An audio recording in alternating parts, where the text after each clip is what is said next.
Bonjour, bienvenue dans ma nouvelle vidéo, j'espère que vous allez bien.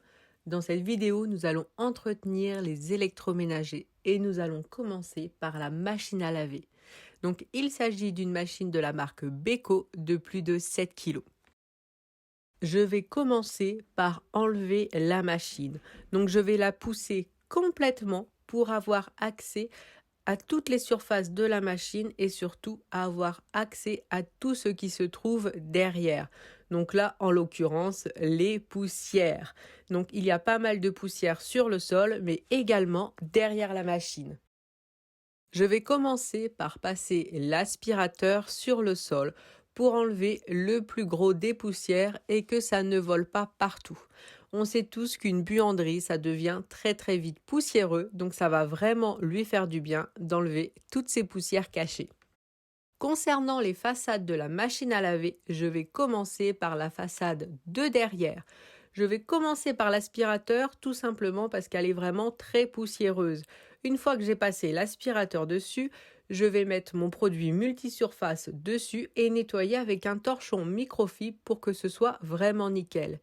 Et pour le reste des façades, ça sera tout simplement le produit avec le torchon microfibre. Et concernant le mélange que j'utilise, c'est tout simplement moitié alcool ménager, moitié vinaigre ménager et c'est vraiment très efficace sur les 3/4 des surfaces. Donc je vais vraiment nettoyer toutes les façades avant de remettre la machine à sa place.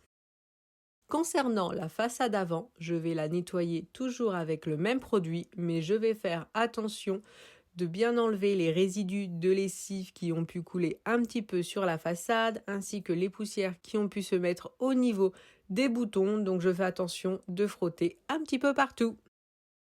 Je continue en m'attaquant au bac à lessive, donc je vais l'enlever complètement et direction la cuisine pour le nettoyer. Donc, vous pouvez voir qu'il y a pas mal de lessive dessus. Il est un petit peu sale quand même. Donc, je commence par mettre de l'eau bouillante car ça va enlever tout simplement les résidus de lessive sans que j'ai besoin de frotter. Donc, rien de plus efficace. Ça va vraiment enlever les 3/4. Il ne restera plus que les petites saletés où il va falloir frotter un petit peu quand même. Et pour les saletés qui ne sont pas parties avec l'eau bouillante, je vais tout simplement mettre du liquide vaisselle et je vais nettoyer avec une brosse à vaisselle pour vraiment aller dans tous les petits recoins et pouvoir nettoyer le bac à lessive en profondeur. Donc je prends vraiment le temps de nettoyer correctement pour qu'il soit nickel. Une fois nettoyé, on peut vraiment voir la différence. Donc une fois que le bac à lessive est propre, je retourne dans la buanderie. Mais avant de le remettre en place, je vais m'occuper de l'emplacement du bac, on va dire de l'intérieur. Donc je vais asperger de mon produit multisurface, donc je vais vraiment en mettre pas mal et je vais commencer à frotter avec ma brosse. Donc c'est une brosse à vaisselle que je trouve très efficace. Je vais vraiment nettoyer sur le dessus, vraiment dans tous les raccoins, tout simplement parce qu'il y avait pas mal de résidus de lessive un petit peu partout. Et une fois que j'ai nettoyé avec la brosse, je termine de nettoyer ce qu'il reste avec un torchon microfibre. Et je passe ensuite à l'étape d'après qui est de nettoyer le filtre de vidange. Donc ça se situe dans la petite trappe en bas de la machine. Donc il y a le filtre, mais avant il y a un petit tuyau. Et ce tuyau va me permettre d'enlever tout l'eau qui reste dans la machine. Car si je me mets à ouvrir le filtre en premier, tout va couler d'un coup. Disons que si ma machine était en hauteur, ça ne serait pas gênant. Mais comme là, elle est contre le sol, je n'ai pas le choix que d'utiliser ce tuyau. Comme ça, une fois que j'ouvre le filtre, il n'y a pratiquement pas d'eau. Mais j'ai toujours un torchon à proximité pour enlever un petit peu l'eau qui se met à couler. Et vous pouvez voir que le filtre est bon à nettoyer, mais je l'imaginais plus sale que cela. Mais avant de le nettoyer, je vais m'occuper de l'intérieur, là où se trouve le filtre. Donc toujours de la même façon avec le produit multisurface et ma brosse pour enlever tout ce qui était un petit peu crasse, on va dire. Et on peut voir que du coup, au niveau de l'intérieur, c'est nickel. Je vais nettoyer le filtre donc en mettant de l'eau chaude et avec ma brosse et du liquide vaisselle. Donc je vais vraiment enlever tout ce qu'il y a dessus pour pouvoir le remettre et qu'il soit vraiment très très propre. Donc ça a été relativement très vite à nettoyer et on voit bien la différence avant-après.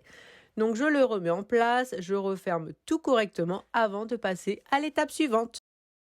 Pour l'étape suivante, il me faudra donc 1 litre de vinaigre et un verre de bicarbonate de soude. Donc pour ma part, j'avais une bouteille d'1,5 litre, mais ce n'est pas gênant.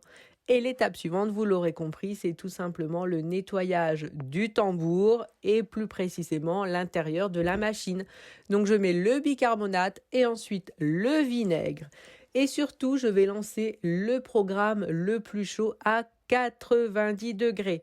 Une fois que je lance mon programme, je le laisse démarrer tranquillement pour que le vinaigre se mélange, mais une fois 2 minutes passées, j'appuie sur pause tout simplement pour laisser agir le mélange vinaigre-bicarbonate.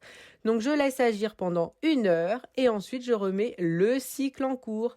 Et une fois le cycle terminé, vous pouvez soit remettre encore un cycle à vide, mais moi je préfère tout simplement remettre un cycle chaud avec des serviettes et comme ça je réutilise ma machine correctement. Et voilà, donc pour moi l'étape de la machine à laver est terminée et me revoilà avec une machine à laver qui va, je l'espère, durer encore très longtemps. Et nous passons ensuite au sèche-linge. Donc il s'agit d'un sèche-linge de la marque Beko dont je suis également très contente. Et pour pouvoir le nettoyer correctement, je fais déjà un petit peu de place et j'essaye de le sortir même si ce n'est pas forcément très évident. Une fois que c'est fait, je vais fonctionner comme pour la machine à laver. Je vais nettoyer derrière la machine en passant l'aspirateur et je vais le passer correctement car là, il y avait même des toiles d'araignée. Donc j'en profite pour enlever tout ce qui traîne. Et une fois que c'est fait, je n'ai plus qu'à nettoyer derrière la machine, donc toujours avec mon produit multisurface et mon torchon microfibre. Donc j'enlève vraiment toutes les poussières qui sont dessus et j'en profite également pour faire toutes les façades. Donc même si là c'était moins évident car j'ai un petit peu moins de place car je suis contre le mur, mais en la poussant doucement, j'arrive quand même à nettoyer un petit peu partout. Donc une fois que je l'ai remise en place, je n'ai plus qu'à faire la façade avant et là elle en avait besoin. Je ne sais pas pourquoi elle avait autant de traces, mais avec le produit, c'est parti très facilement. Donc je prends mon temps, je frotte également au niveau des boutons pour enlever toutes les poussières qu'il y a. Parce que vraiment le sèche-linge c'est forcément très poussiéreux. Donc je prends le temps de nettoyer correctement la façade. Je m'attaque à la suite et je vais commencer par nettoyer le filtre du sèche-linge. Donc je l'enlève et je vais enlever tout ce qu'il y a dedans, mais ça c'est comme d'habitude, je le fais pratiquement à chaque machine. Donc là j'avais peut-être oublié parce qu'il y en a un peu beaucoup, donc on va dire que je le fais pratiquement à chaque fois. Mais j'ai effectivement comme des petites moumoutes, enfin ça me fait comme des petites croûtes dessus, donc j'enlève tout ce que je peux à la main que je mets dans ma poubelle avec un couvercle et ensuite direction la cuisine pour frotter avec liquide vaisselle et brosse pour enlever tout ce qui reste collé à l'intérieur. Donc j'utilise de l'eau chaude pour m'aider à vraiment enlever tout ce qui reste collé. Une fois que c'est fait, je rince correctement et j'essuie le filtre. Et comme ça, on voit encore une fois bien la différence de l'avant-après, comme quoi il faut vraiment penser à le faire de temps en temps. Et une fois que c'est fait, je ne vais pas remettre le filtre tout de suite. Je vais m'attaquer à l'intérieur de la machine. Mais pour pouvoir nettoyer l'intérieur correctement, je vais enlever le condensateur. Donc je l'enlève, mais je m'en occuperai après. Donc je le pose et je continue à nettoyer l'intérieur de la machine. Et pour enlever tout ce qui traîne, je vais utiliser ma brosse pour les radiateurs pour commencer à enlever le plus gros. Et ça fonctionne vraiment très bien. Et pour enlever tout ce qui reste dans les petites rainures, donc je vais tout simplement utiliser un torchon et je vais prendre le temps de frotter pour tout enlever. Je vais bien vérifier qu'il ne reste plus rien à l'intérieur. Et une fois que c'est fait, donc j'ai vraiment frotté partout, même là où se trouve le condensateur, forcément, à force d'enlever les poussières, les petites moumoutes, donc je termine avec l'aspirateur pour les petites poussières qui ne voulaient pas partir avec le torchon. Et une fois que l'aspirateur est passé à l'intérieur de la machine, je vais forcément le passer à l'extérieur car j'en ai mis un petit peu partout. Donc je prends le temps de bien tout ramasser pour ne pas en mettre partout dans la maison. Et donc je vais m'attaquer au condensateur. Donc on peut voir qu'il y a vraiment besoin de le nettoyer. Il y a pas mal de poussière à l'intérieur, mais pour le nettoyer, c'est relativement simple. Il suffit juste de le passer sous l'eau. Donc je fais couler de l'eau à l'intérieur et on peut voir que tout ce qu'il y a dedans va tout simplement s'en aller très très facilement. Et ensuite avec une brosse, je vais simplement nettoyer les côtés. Et les côtés, ça faisait un petit moment que je ne les avais pas fait, pour ça qu'ils sont pas mal sales. Ensuite, le condensateur, on est censé le nettoyer une fois 7 ou 8 passages faits, mais je dois avouer que moi, je ne le nettoie pas aussi souvent. Je fais attention de nettoyer le filtre régulièrement, mais c'est vrai que le condensateur, je vais le faire une fois tous les 15 jours, une fois tous les 3 semaines. Après, ça dépend de la façon dont on utilise le sèche-linge. Donc, une fois le condensateur nettoyé, je le remets correctement à sa place.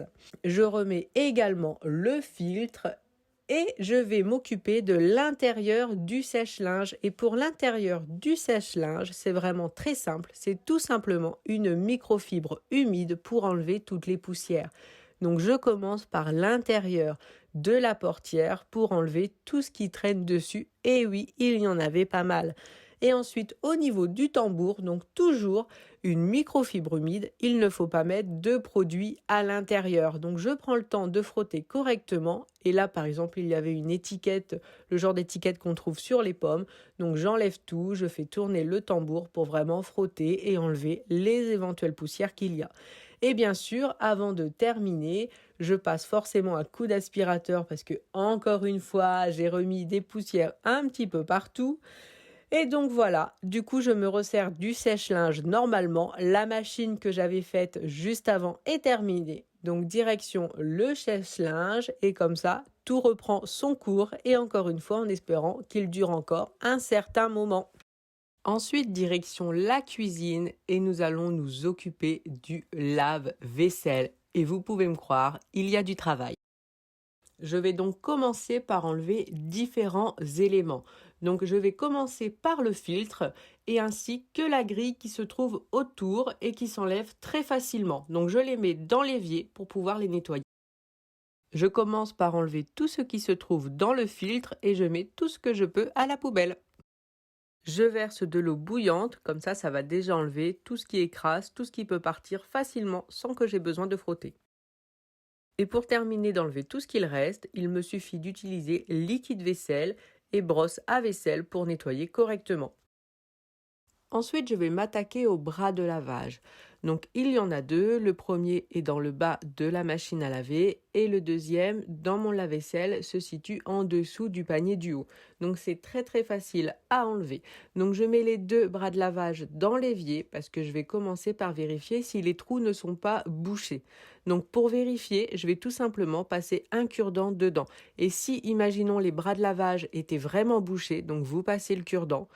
Et c'est tout. Après, vous allez faire comme moi je vais faire. Donc tout simplement, vous allez mettre de l'eau bouillante dedans pour être sûr qu'à l'intérieur du bras, ça soit vraiment nickel et qu'il n'y ait pas de bouchon. Parce que des fois, ça peut arriver qu'il y ait des restes de nourriture ou des liquides épais, ce genre de choses qui peut rester un petit peu coincé à l'intérieur.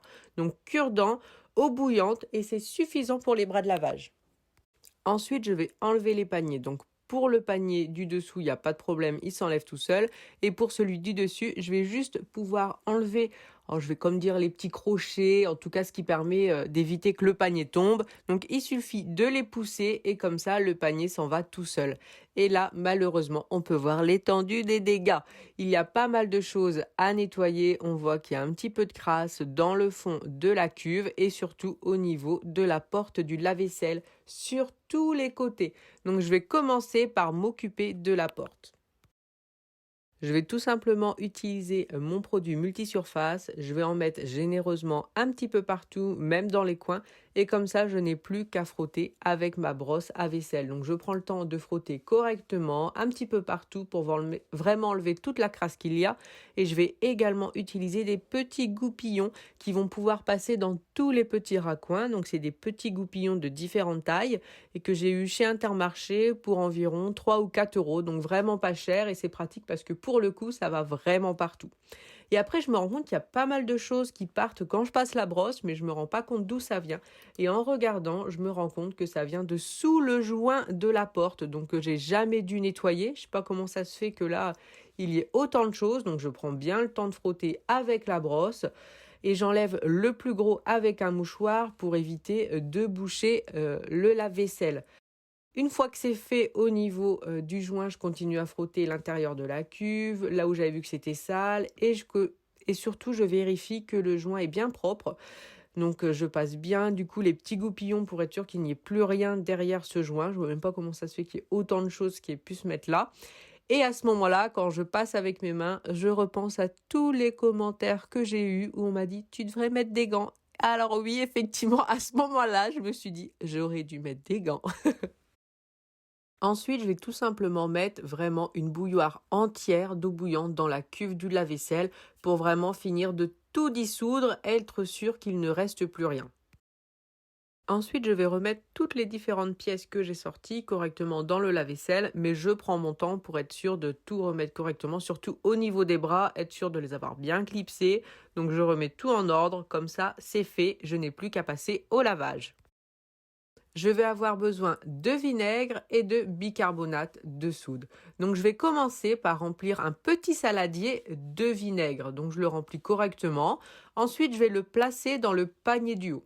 Je vais saupoudrer le bas du lave-vaisselle avec du bicarbonate. Donc j'en mets relativement généreusement. Et après, avec le reste de mon vinaigre, j'hésite pas, je verse la bouteille directement dans la cuve. Et une fois que c'est fait, je n'ai plus qu'à choisir le programme le plus chaud pour que le lave-vaisselle soit nickel. Le cycle du lave-vaisselle est terminé. On va regarder ce que ça donne tout de suite. Donc forcément, c'est propre. Tout est nickel. Merci beaucoup d'avoir regardé la vidéo. J'espère vraiment qu'elle vous aura plu. Et à bientôt!